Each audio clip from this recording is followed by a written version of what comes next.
Merhaba, bu videoda keçe ev botu nasıl yapılır serisinin ilkini çektim. İkincisinde botun yapımını, ilkinde de yani bu videoda da şablonun nasıl yapıldığından bahsedeceğim. Öncelikle kendi ayak ölçünüze göre bir şablon nasıl hazırlanırı anlatalım. 5 tane ölçü almamız gerekiyor. Tarak kemiğinizin çevresi, ayak uzunluğunuz, ayak yüksekliğiniz ve topuk çevreniz. Bunu kendi yaptığım ayak mankenime göre nasıl hesapladığımı, nasıl ölçü aldığımı göstereceğim. Ölçüleri ayağımın üzerinde aldım ama nasıl alındığını bu ayak mankeni üzerinde göstermeye çalışacağım. Öncelikle bir mezura alıp tarak kemiğinizin hizasından, yani ayağınızın en geniş yerinden mezurayı sarıyorsunuz ve ayağınızın o çevredeki ölçüsünü buluyorsunuz. Bende bu ölçü 21 santimetre çıktı. Bunu ikiye bölmem gerekiyor. Çünkü şablonu alt ve üst olarak iki parça halinde düşünürseniz bazı ölçüleri de ikiye bölmeniz gerekiyor. Diğer ölçü 3 numaralı ölçü. Ayağımızın hemen hemen en kalın olduğu yer. Ayak boşluğunuzun olduğu yerdir orası. Mezurayı oraya koyup çepeçevre ölçüyoruz. Bu da 3 numaralı ölçüm. Bende 22 santimetre çıktı. Bunu da ikiye bölüyorum ve 11 santimetre buluyorum. Bunları birazdan şablon üzerinde göstereceğim. Bir diğeri de 4 numara topuk çevresi ölçüsü diye geçiyor bu. Bunu nerede kullanıyoruz? Ayağımızı botun içine sokarken yeterli açıklık ne kadar olmalıdır? Onu hesaplamak için kullanıyoruz. Bazı botlarda o kısım esnek malzemeyle sağlanır. Daha dar yapılır, esnek malzemeyle sağlanır. Bazen önü açık yapılır, benim yaptığım gibi. Ama yeterli açıklığı sağlamak için 4 numaralı ölçüyü almamız gerekiyor. Bunu nasıl yapıyorum? Ayağımın tam topuğumun altına mezurayı koyuyorum ve bileğimin önündeki o yüksek kısma doğru mezurayı sarıyorum. Evet, tam burası. Ve oradaki ölçüyü buluyorum. Bende 30 santimetre çıktı. Bunu da ikiye bölüyorum. Ayağımı kağıt üzerine koyup etrafından çizdiğimde, bu arada şunu söylemeyi unuttum. 5 numaralı ölçü botumun yüksekliği. Yani tabandan bileğime kadar ne kadar istiyorsam ben 13 santimetre kadar çizdim. Yükseklik çizdim. Ama istediğiniz boyda olabilir bu tabii ki. Şimdi ayağımı bir kağıt üzerine koydum. Parmaklarımın çevresinden topuğuma kadar işaretledim. Parmaklarımın o girintili çıkıntılı kısmını daire içine alacağım. Orayı ovalleştiriyorum. O kısmı, parmağımın kenarındaki kısmı, o girintileri düzlüyorum. Bu şekilde ayağımın çevresine yeni bir hat çiziyorum. Burada anlattığım yöntemi kendim bulmadım. Birçok video seyrettim. O videolardan elde ettiğim bilgileri birleştirdim ve kendi ayak ölçüm üzerinde denedim, test ettim ve olumlu sonuç aldım. Buradaki ayak şekli iki boyutludur. Yani en ve boy var. Oysa ki bizim ayağımız 3 boyutludur. Yani yüksekliği de vardır ya da derinliği de vardır. Şimdi ben bu 2 ve 3 numaralı ölçüleri kullanarak derinliği vereceğim. Evet, 21 santimetre 2'ye bölünce 10,5 çıkmıştı. Kağıt üzerinde 9 santimetre ölçmüştüm. 10,5'tan 9'u çıkardığımda aradaki bu farkı şimdi şablona yansıtmam gerekiyor. 1,5'u da 2'ye bölüyorum. yaklaşık 0,8 santimetre yuvarladığımızda tarak kemiğinin kenarından sağa doğru ve sola doğru 0,8 santimetre çıkıyorum.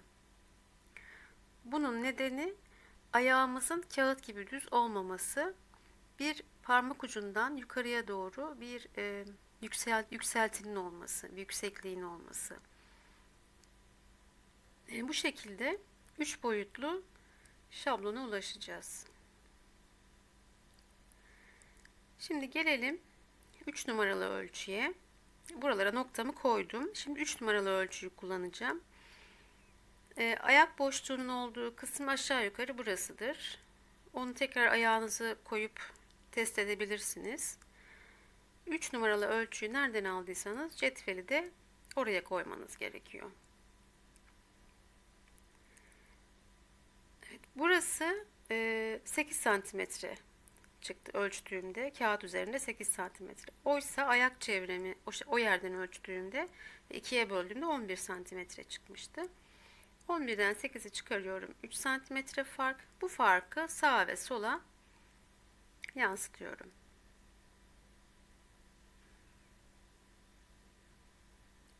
Buraya bir nokta koydum. Aynı şekilde diğer tarafa da 1,5 santimetreyi işaretledim. 4 tane noktam oldu. Şimdi bir de ayak uzunluğuma değinmek istiyorum. Ben 1 santimetre bolluk payı verdim. Her ihtimale karşı, ya da çorapla giyersem diye bu botu 1 santimetre bolluk verdim. Buradaki 5 noktayı topuğumla birlikte birleştireceğim ve yeni bir hat oluşturacağım. Mavi ile çizdiğim yeni hattım ayak ölçülerimin yansıtılmış hali. Şimdi ben bu botu yünden yapacağım. Yünü keçeleştireceğim. 4 kat yün kullanacağım. 1, 2, 3 ve 4 yönünde. Yani 4 kat yün kullanacağım. Birbirine 90 derece açıyla yerleştirilmiş. Ben daha önce bu yerli yünü kullanmamıştım. Yerli merinos yün kullanmamıştım. 4 kat kullanmamıştım daha doğrusu. O yüzden bunu çekme faktörünü küçük bir parça üzerinde denedim ve 1,3 buldum. Çekme faktörü nasıl hesaplanır eğer bilmiyorsak bununla ilgili bir videom var. Oradan bakabilirsiniz.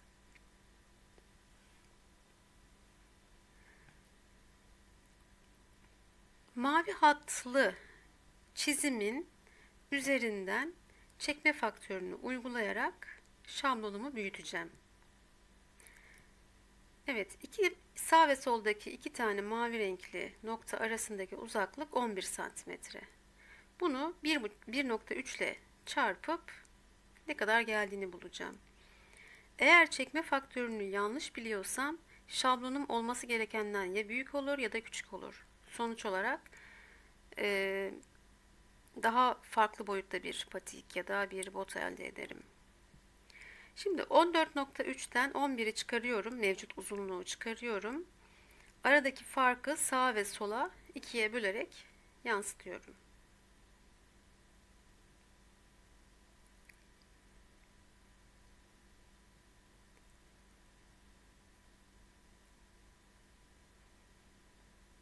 Evet, kırmızıyla işaretlediklerim çekme faktörünün yansıtılmış hali olan noktalar. Biraz sonra da yine 2, 4, 6 nokta olacak. 6 tane kırmızı noktayı birleştireceğim. Bu parmakların arasındaki 2 tane mavi noktanın arasını ölçtüm.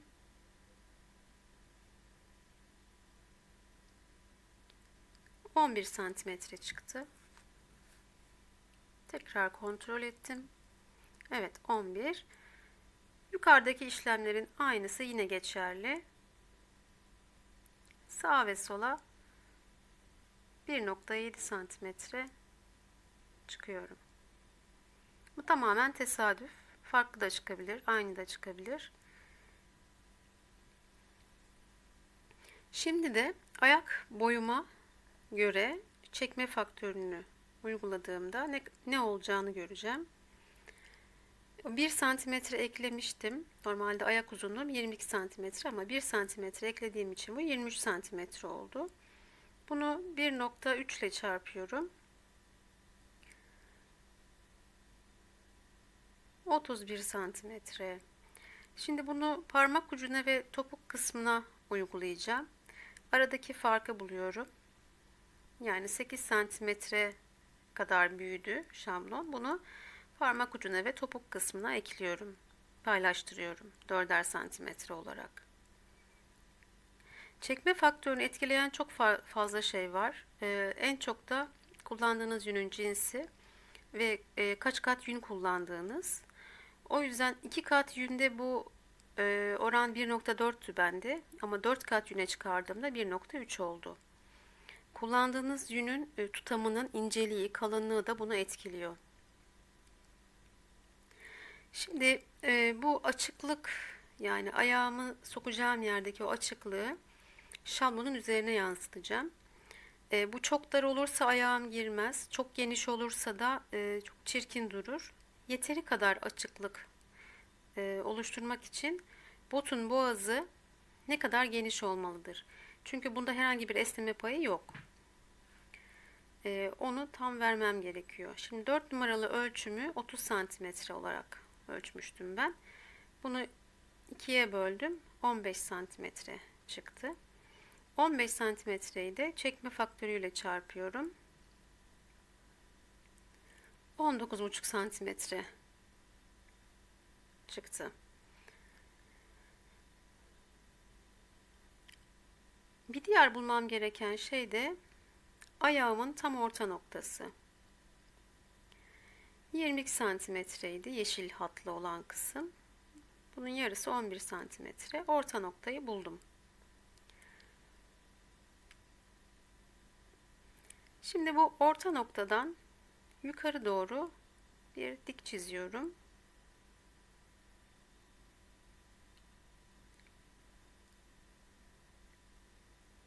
Uzunluğu önemli değil şu anda. Ve topuk kısmımdan bu doğruya paralel olacak şekilde bir doğru daha çiziyorum.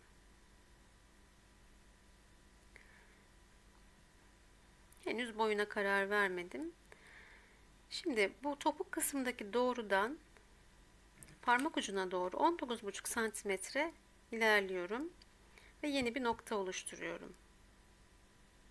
Topuk çevresi ölçüsü 4 numaralı ölçüyü şu anda yansıtıyorum şablon üzerine.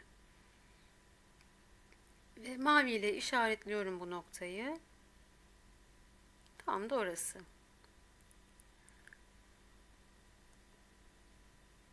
Evet, o noktadan diğer doğrulara yine paralel olacak şekilde üçüncü bir doğru çiziyorum.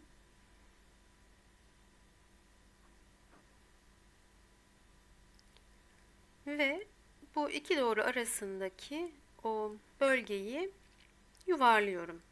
Bir oval bir doğru çiziyorum oraya. İlk bir doğru çiziyorum. Tamamen göz kararı.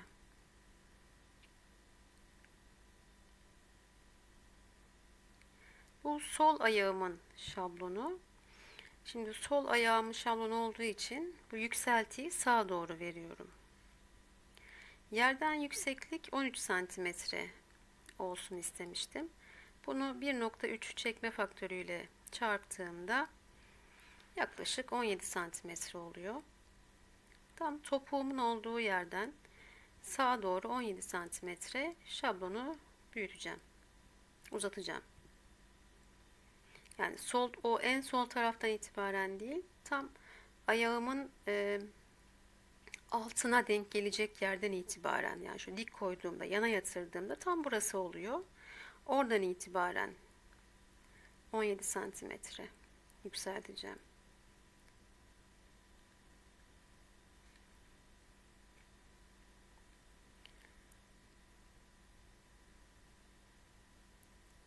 Şimdi buradan merkezden yine ayak tabanıma denk geliyor orası çünkü.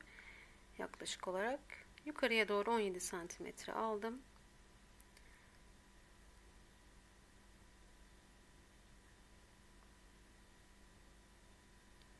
ve botumun boyuna karar verdim. Şöyle bir hatırlatma yapayım. Ben 4 kat yünü ince olarak serdim. Çekme faktörünü 1,3 buldum. Eğer 4 kat yünü kalın olarak serseydim bu biraz daha düşerdi büyük ihtimalle. Ben botumun kalınlığını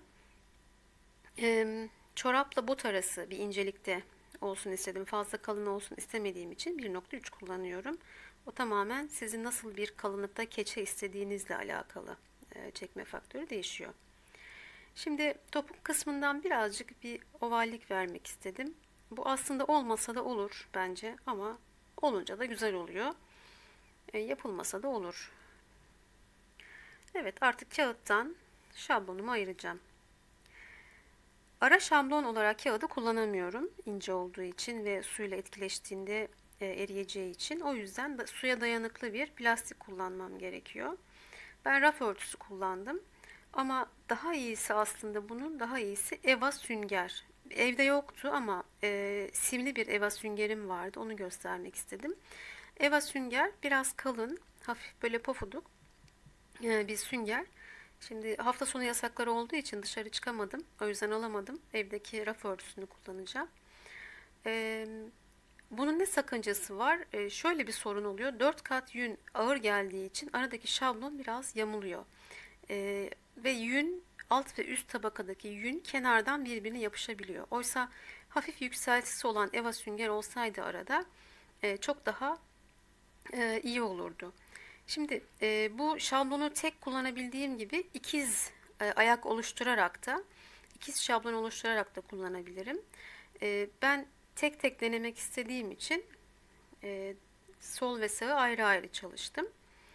Mutlaka sol ve sağ diye de yazıyorum üzerine. Çünkü bazen karışabiliyor. Özellikle deseni ne tarafa uygulayacağınızla alakalı olarak yönler karışabiliyor. Evet, bunu artık ben CD kalemiyle sünger raf örtüsünün üzerine çiziyorum ve daha sonra keserek ayıracağım. Burada botumun yüksekliğini sınır olarak belirledim. Yünü oraya kadar döşeyeceğim. Ama şablonu keserken biraz daha yukarıdan keseceğim. Çünkü kapalı bir kenar yapmayacağım ben. Yani makasla sonradan kesmeyeceğim. Oraya kadar yünü döşeyeceğim ve sonrasında şablon açıkta kalacak. Evet, kağıt şablonum ve plastik sünger şablonum bu şekilde. İkinci videoda yün döşeme ve keçeleştirme işlemi var. Görüşmek üzere.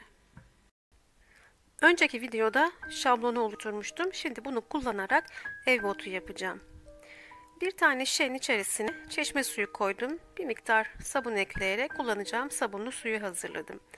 Yerli merinos yünü kullanacağım. Siyah ve mavi renkte. Üzerinde de ışıltılar vermek için tensel yerleştireceğim. Kullanacağım tenseli bir ön işlemden geçirmek istedim. Çünkü bu renkli tenselim çok zor kopuyordu. Kıvırcık tensel olarak satın almıştım. Yüzeye hoş bir doku katıyor bu tensel ama zor koptuğu için onu biraz yumuşatmak ve kolay kopar hale getirmek istedim.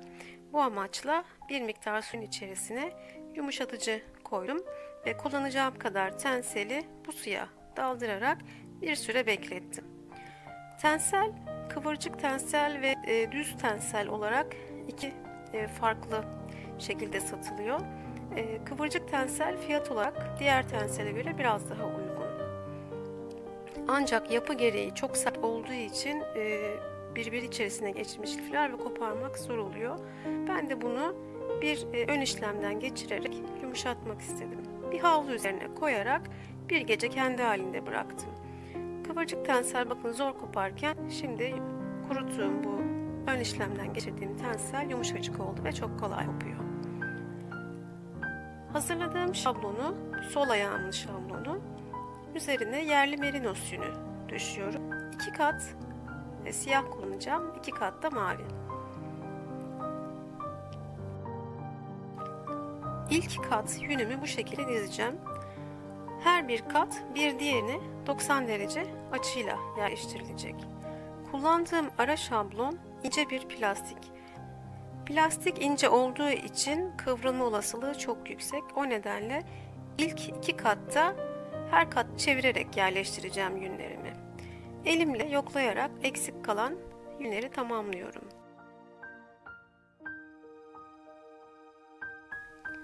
Suyu spreyleyerek kullanmak fazla su kullanmamın önüne geçiyor. Bu şekilde normalde çalışmam aslında. Ama memnun kaldım bu şekilde spreyleyerek çalışmaktan. Aşırı su kullanmamı önüne geçmiş oldu. Ve ayrıca bu çalışmada ellerimi korumak için ve biraz da kolay keçeleştirmek için eldiven kullandım. Bu tür eldivenler gerçekten yünün ele yapışmasını ve çok güzel tül üzerinden keçelemeyi sağlıyor. Önerebilirim. Şablonu ters çevirdikten sonra taşan yünlerimi dikkatli bir şekilde katlıyorum. Şablonun kıvrılması kuvvetle muhtemel çünkü ince. Aslında EVA şablon, EVA sünger kullansaydım çok daha iyi olurdu ama mevcut değildi evde. O yüzden bunu kullandım. Şimdi aynı yönde diziyorum. Şablonun altı, şablonun üstü aynı yönde şu an diziliyor. Eğer ara şablonum biraz kalın olsaydı, EVA sünger olsaydı aslında ilk 2 katı dizdikten sonra şablonu ters çevirip diğer yüzeyde 2 kat yün döşemek isterdim. Ama aradaki şablon kıvrılır diye kalın olduğunda tek tek döşemeyi tercih ettim. Evet, bu şekilde yünlerimi boşluk kalmayacak şekilde diziyorum. Ara ara elimle yoklayarak boşlukları hissetmeye çalışıyorum. Şu an ilk katımı tamamlamak üzereyim.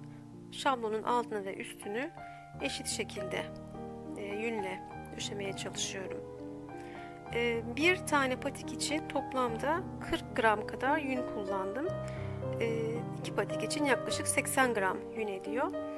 Tabii benim kullandığım yünün cinsi ve kat sayısı ve kullandığım tutamlar ince olduğu için bu kadar az gitti. Ayak numaram küçük olduğu için de öyle. Ama daha kalın bir patik isteseydim, eğer daha kalın bir bot isteseydim 4 kat yerine belki 6 kat çalışabilirdim. Ya da kullandığım yünün tamını biraz daha kalın tutabilirdim. Birinci katı döşedim. İkinci kat ise buna dik bir şekilde yerleştirilecek.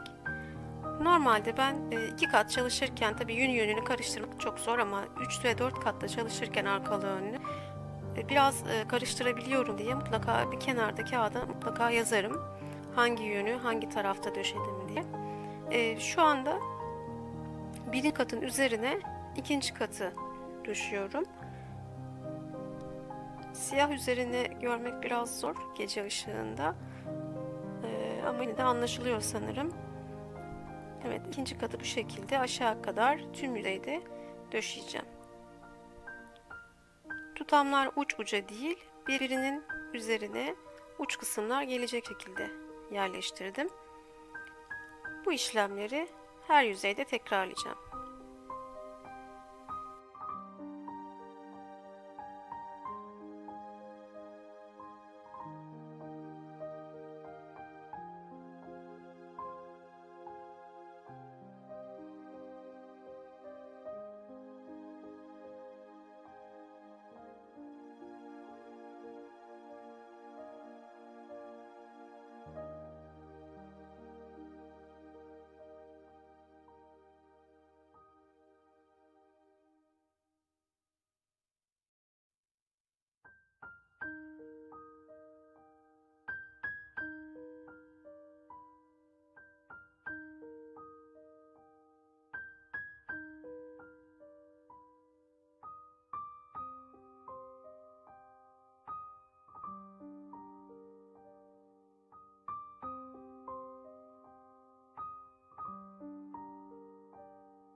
Üçüncü katı mavi merinos yünle döşeyeceğim.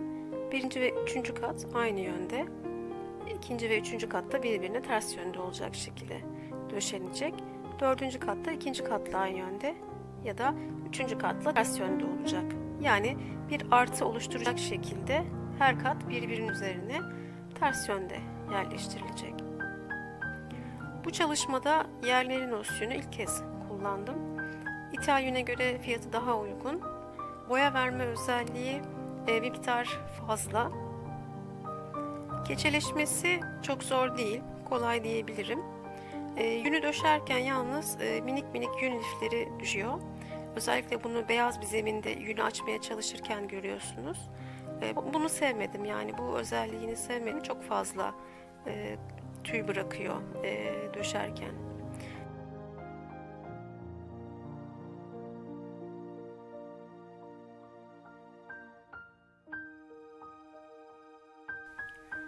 Üçüncü katı döşedim. Şablonu ters çevirmeyeceğim burada. Çünkü artık projem belli bir kalınlığa ulaştı. Dördüncü katı üçüncü katın üzerine direkt sereceğim. 90 derece açıyla. Ters çevirmedim.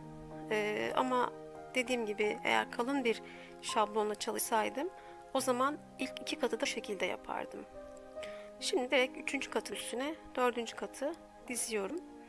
Ve bunu tamamladıktan sonra ters çevireceğim.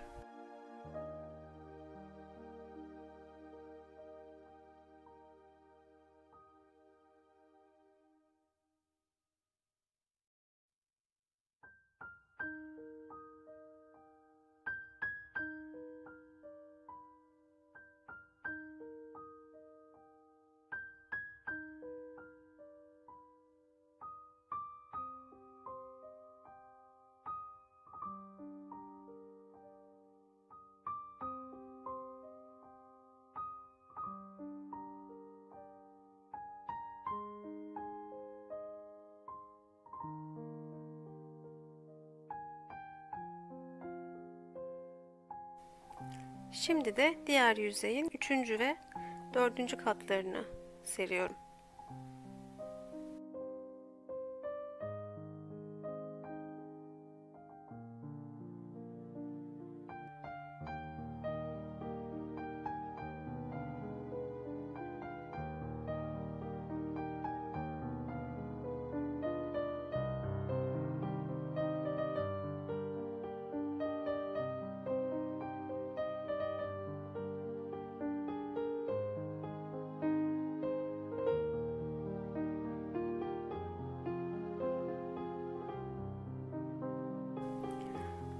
Aslında keçeyle çalışırken pek fazla eldiven kullanmam. Keçeyi direkt hissetmek isterim. Ama son zamanlarda çok fazla keçe yaptığım için ellerim bir miktar kurudu. Cildim tahriş oldu. O yüzden en azından bu çalışmada eldiveni denemek istedim. Zor eldivenle çalışmak ama şöyle de kolaylığı var. Direkt yünle temas ettiğinizde yün elinize yapışmıyor. Tülü kapatmadan onu bastırabilmenizi sağlıyor. Videonun başında gösterdiğim, yumuşattığım tensellerimi dekoratif amaçla kullanıyorum burada. Gelişi güzel bulut şekli verip yerleştiriyorum.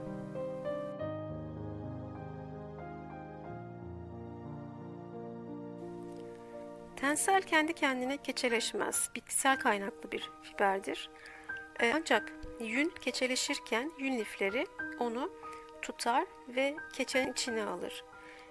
Yüzeye eğer çok ince bir tabaka halinde döşerseniz tenseli, yün onu adeta yer ve içine çeker, çok az görünür. Çok fazla koyarsanız pek hoş görünmez. Bunu oranında koymak lazım bence. Çok fazla koyduğunuzda yüzeyde böyle ipliksi ipliksi kalıyor. Belki bazı projelerde bu güzel durabilir ama patikte güzel duracağını düşünmedim. O yüzden ne az ne çok kıvamda koymaya çalıştım. Evet, tenseli şablonun altına ve üstüne, patikte görünecek yerlerine koymaya gayret ettim. Tabana koymaya gerek yok. Zaten görünmeyecek.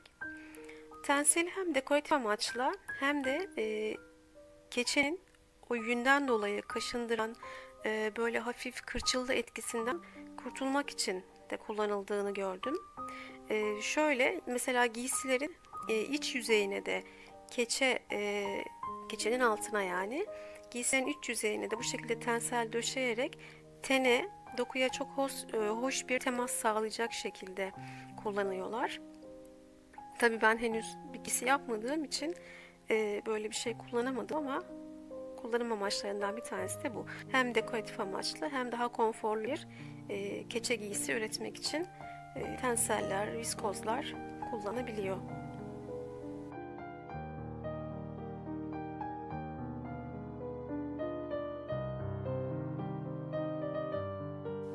Bu projede farklı bir sabun kullanayım dedim.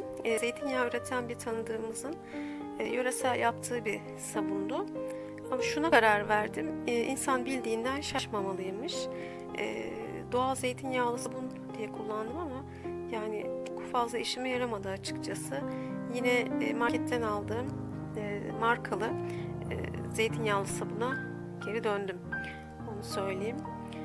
Şimdi şöyle bir şey var. İnsan böyle uzun soluklu bir projeye başladığında saatler sürüyor bunu yapmak. Bir yerde ara verebiliyor. Mesela ben bir projeye yün döşemeye akşam başlamıştım. Gecenin ilerleyen saatlerinde artık yoruldum ve devam etmek istemedim. Ertesi güne kalacaktı projem. Tamam dedim, kalabilir ama ne yaptım? Projedeki fazla suyu bir havluyla güzelce emdirdim.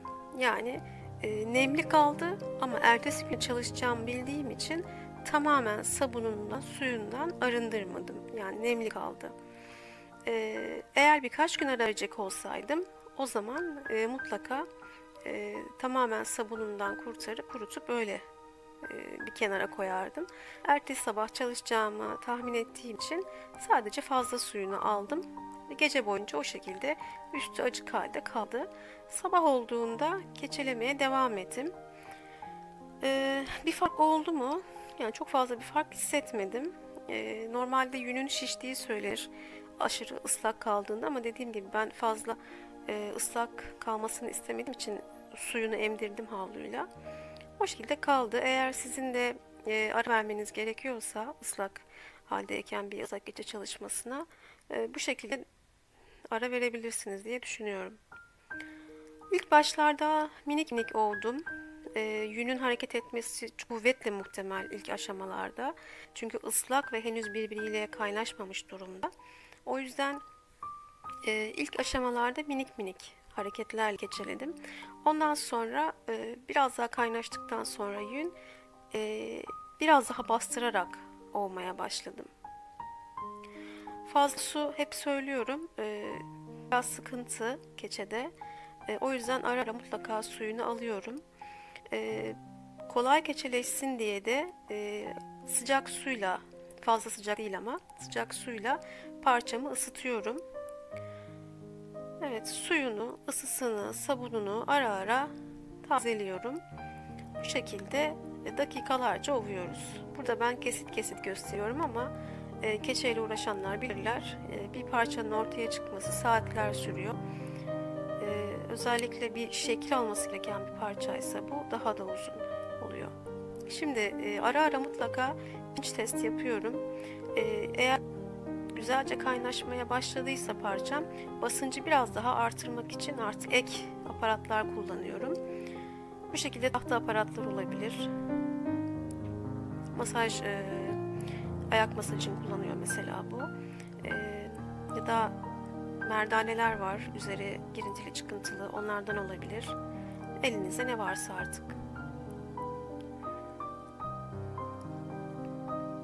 İşleri biraz daha hızlandırmak için zımpara makinesi kullanayım dedim.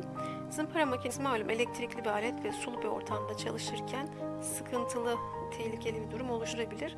O yüzden artık onun kontrolünü, emniyetini sağlayabilecekse kullanalım diye düşünüyorum.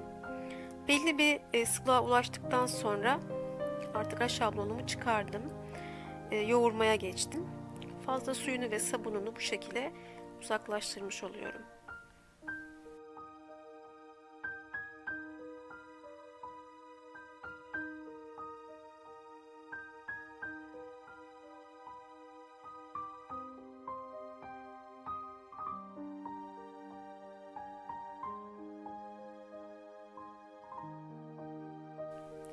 Yoğurma işlemini hemen her yönde yapmaya çalıştım.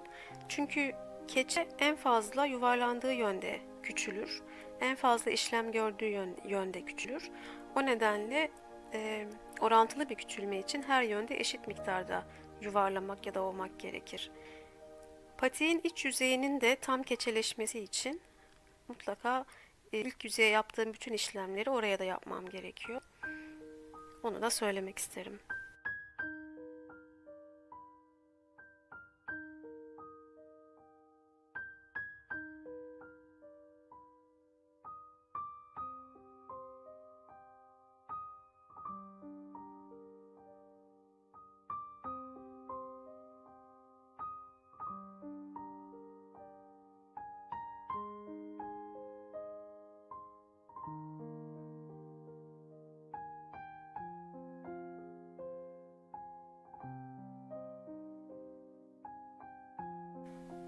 Şablonu bundan daha önce çıkarsaydık o zaman şablonun altı ve üstü iki tabaka birbirine yapışabilirdi. Pinterest başarılı sonuç verdikten sonra şablon çıkarmak önerilir genelde. Ara ara pinç test yaparak yüzeyin iyice kaynaşıp kaynaşmadığını da test ediyorum. Aynı zamanda şablonun tam kenarına denk gelen yerleri de ekstra olmak gerekiyor. Benim kullandığım şablondan kaynaklanan bir sorundu bu. Kat yerleri birbiri üzerine geldiği için hafif bir iz oluşturdu. Eğer kalın bir eva şablon kullansaydım bu çok daha az olurdu. Belki de hiç olmazdı. Ama yine de güzel dekoratif bir görüntü oluşturdu o. Birazdan göreceksiniz. Evet, bu şekilde ara ara pinç test yaparak içini dışını ev botunun güzelce ovdum, yoğurdum.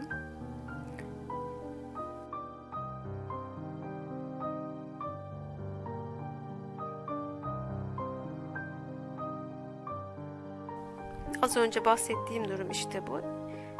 Şablonun tam kenar kısımlarına denk gelen yerlerde izler oluşuyor. Normalde bu kalın şablonlarda fazla oluşmaz. Çünkü iki tabakanın birbirine değmesi engellenir. Tabaka sayısı arttıkça alt ve üstteki o yünler birbirine daha çok temas ediyor kenarlarda. Siz bastırdıkça özellikle. Onun önüne geçilebilir. Bir miktar engellenebilir. Ekstra ovularak da giderilebilir. Kullandığım tabii ki yüzeydeki fazla tenseller orayı fazla düzleştirmeme izin vermedi. Ama yine de değişik böyle bir dekoratif bir görüntü oluşturdu orada. Hoşuma da gitmedi değil.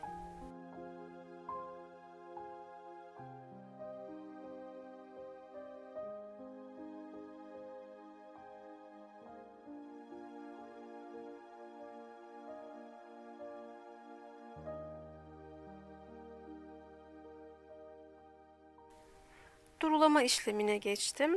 Güzelce sıcak suda parçamı duruluyorum. Arada bir ısıtmak keçeleşmeyi artırıyor, hızlandırıyor. Eğer parça çok soğuduysa ve artık zor küçülüyorsa ara ara ısıtabiliyoruz parçayı. Ve sabunla da hem ovmamız kolaylaşıyor hem keçeleşme için uygun bir pH sağlanmış oluyor. Evet, ovduktan sonra tekrardan sıcak suyla hem ısıtıyorum hem duruluyorum ve bir havlunun arasına koyarak yuvarlayacağım. Küçülme bu aşamada çok daha fazla oluyor. Onu söyleyeyim. Çok fazla yuvarlarsak da aşırı küçülür. Sıkıntılı bir durum oluşabilir.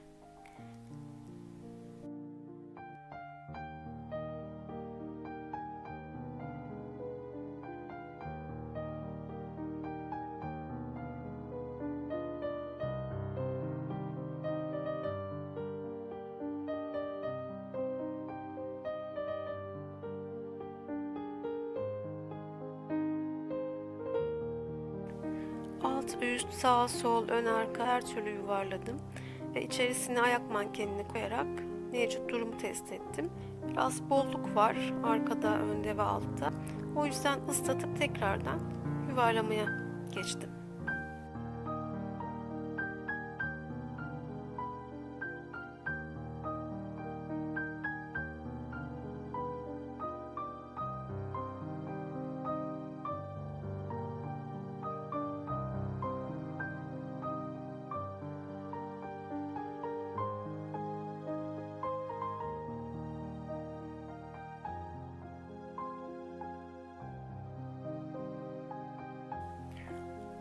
Alttaki bu fazlalığı gidermek için elimle oraya hızlı bir şekilde masaj yaparak oranın küçülmesini sağladım.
Ayak şeklini alsın diye plastik bir çekişe de dövebiliyoruz. Bu aslında hırdavatçılarda satılan iç metal dışı plastik kaplı bir çekiç. Bu şekilde dövmek de şekil vermenin bir diğer yolu. Diğer tekiyle kontrol ediyorum. Yüksekliklerini ve ön açıklığını diğer tekiyle eşleştirdikten sonra fazlalık yerlerini kesip ön açıklığına vereceğim.